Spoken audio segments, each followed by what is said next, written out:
कृष्ण की वाणी। बच्चे, इस साल त्योहार के दिनों में और ये तुम्हारी तपस्या का जो दौर है ना, ये साल ख़त्म होते होते तुम्हारी मेहनत रंग लाएगी मेरे बच्चे, ज़रूर लाएगी। यहाँ तक तो तुम पहुँच ही चुके हो, मैंने तुम्हें यहाँ तक पहुँचा दिया है और आगे तुम और भी जाने वाले हो। इस साल के अंत तक, इस साल के अंत तक जैसे ही नया साल शुरू होगा ना, वैसे देखना तुम क्या क्या हासिल कर चुके होगे और क्या क्या हासिल करोगे। तुम्हारे अब रुकने का कोई रास्ता या कोई वजह ही नहीं बची। अब तो तुम्हें आगे जाना है और जाने से कोई नहीं रोक सकता, कोई भी। अब मैं तुम्हारे साथ हूँ, तुम्हारे साथ चल रहा हूँ, तुम्हारा कन्हैया, तुम्हारा कृष्ण। और तुम्हें बहुत कुछ पाना है, बहुत कुछ। जो भी तुम्हारे सपने थे ना, वो अब हकीकत में परिवर्तित हो जाएंगे और तुम देखते रह जाओगे और तुम्हारे आसपास वाले भी आश्चर्यचकित रह जाएंगे कि ये कैसे हो रहा है, क्या हो रहा है। और सुनो, कभी भी ना किसी के लिए नीयत ख़राब करने की कोशिश मत करना।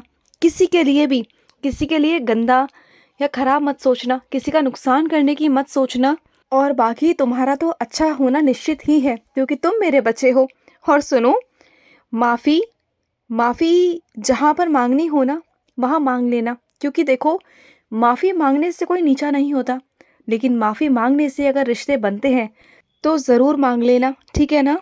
और सुनो, मेरे बच्चों को तो बुरी नज़र लग ही नहीं सकती, जादू टोना हो ही नहीं सकता, क्योंकि वो मेरे बच्चे मेरा नाम लेते हैं, मुझ पर दृढ़ विश्वास करते हैं और मेरी शक्ति हमेशा तुम्हारे आसपास मौजूद रहती है मेरे बच्चे, हमेशा।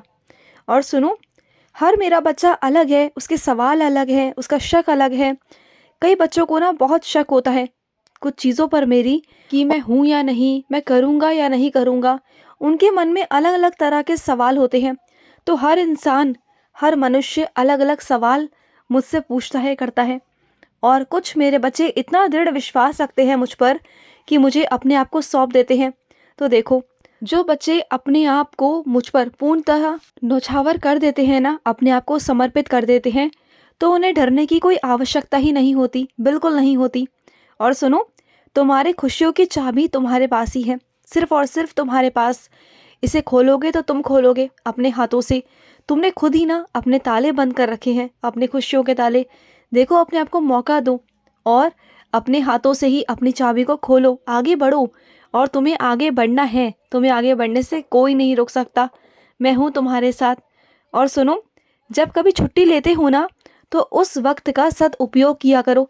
ऐसा नहीं कि छुट्टी ले ली और किसी और काम में लग गए, अपने समय को व्यर्थ कर दिया, नहीं। हमेशा अपने एक एक समय को सदुपयोग किया करो, क्योंकि जो ये समय है ना, ये वापस लौटकर बार बार नहीं आता, बिल्कुल नहीं आता। और सुनो, जो तुम चाह रहे हो ना, वो सब हो जाएगा, बिल्कुल हो जाएगा। मैं तुम्हारी बात सुनूंगा, ज़रूर सुनूंगा। अगर तुम मेरी बातों पर गौर करोगे, जो मैं तुमसे कहता हूँ, अगर वो तुम मेरी सुनते रहोगे, सुनते जाओगे, जो रास्ता दिखाऊंगा उन रास्तों पर चलोगे ना, तो मैं तुम्हारी सारी इच्छाओं को पूरी करूंगा, सारी इच्छाओं को। तुम अपनी तरफ का वादा निभाओ और मैं तो निश्चित ही अपनी तरफ का वादा निभाऊंगा।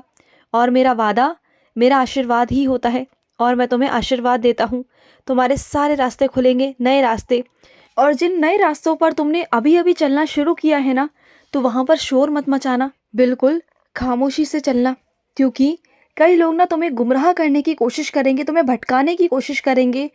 लेकिन तुम जिस राह पर हो ना, जिस रास्ते पर तुम चल रहे हो ना, वो बिल्कुल सही रास्ता है, वो बिल्कुल सही दिशा है, वो मेरी दिखाई हुई ही दिशा है तुम्हें। तो देखो, जब कामयाबी पानी हो ना, तो शोर नहीं मचाना चाहिए, बिल्कुल खामोशी से चलना चाहिए। क्योंकि 10 तरह के लोग हैं, 10 तरह की बातें करेंगे और तुम्हारा दिमाग घूम जाएगा। मैं नहीं चाहता कि तुम इधर उधर भटको। मैं चाहता हूँ कि तुम एक ही लक्ष्य पर हमेशा ध्यान दो, अपना ध्यान केंद्रित करो और उसी को, लक्ष्य को प्राप्त करो। और मैं तुम्हें दिखा रहा हूँ, वो चीज़ें तुम्हें दिखा रहा हूँ, समझा रहा हूँ, उस पर चलो। और ये इतने दुखित और निराश क्यों हो तुम? बिल्कुल मत हुआ करो। जो है, जिसे जाना था, वो जाना था मेरे बच्चे। उसका लिखा हुआ था जाना, और उसका जाना निश्चित ही था, क्योंकि वो तुम्हारे ज़िंदगी में सही भी नहीं था। तुमने उससे जुड़कर ना अपनी ज़िंदगी को ना कई हद तक बर्बाद कर दिया, कई हद तक। तुमने कितने साल, कितने महीने, कितने दिन बर्बाद कर दिए। तो उसका जाना तो निश्चित ही था। अगर वो नहीं जाता तो शायद तुम इतना आगे नहीं आ पाते जितना आ चुके हो।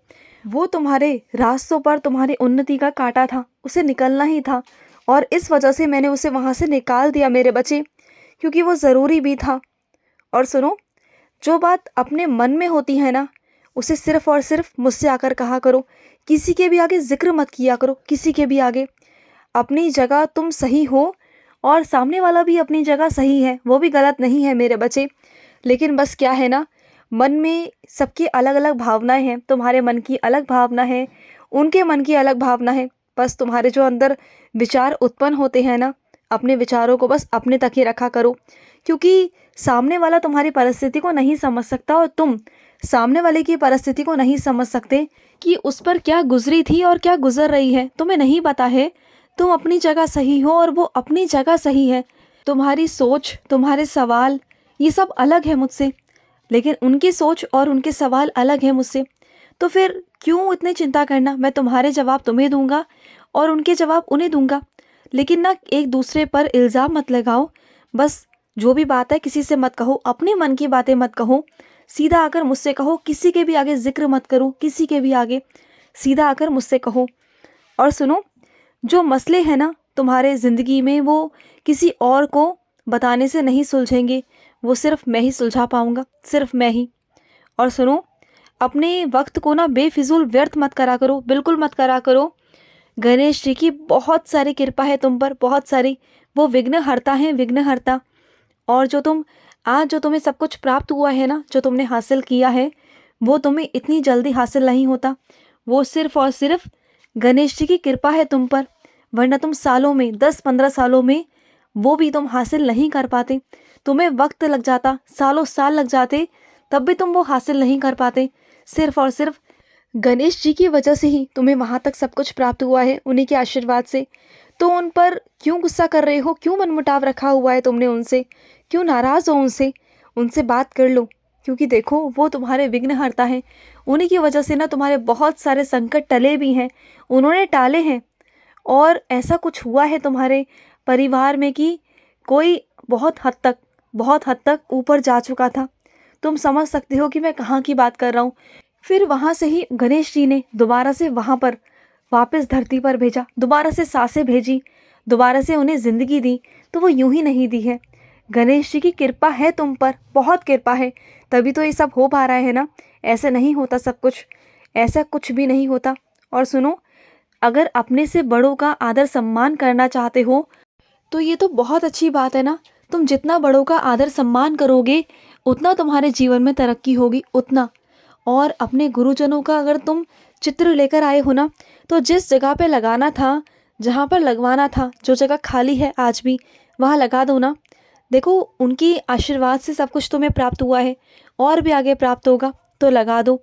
और ज़िंदगी में ना मायूस मत रहा करो, मुस्कुराया करो, और दूसरों को भी आगे खींचा करो हाथ पकड़कर।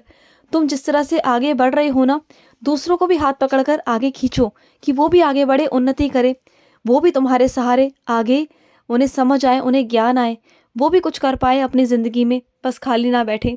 बस तुम ही उनका सहारा बनो और हमेशा मेरे चरणों पर ही ध्यान करो। मेरे चरणों पर ध्यान रखोगे तो हमेशा तुम्हें अच्छा ही मिलेगा, हमेशा तुम्हें अच्छे रास्ते ही प्राप्त होंगे। खुश रहो। आज का रात्रि कृष्ण संदेश समाप्त हुआ। जय श्री कृष्ण।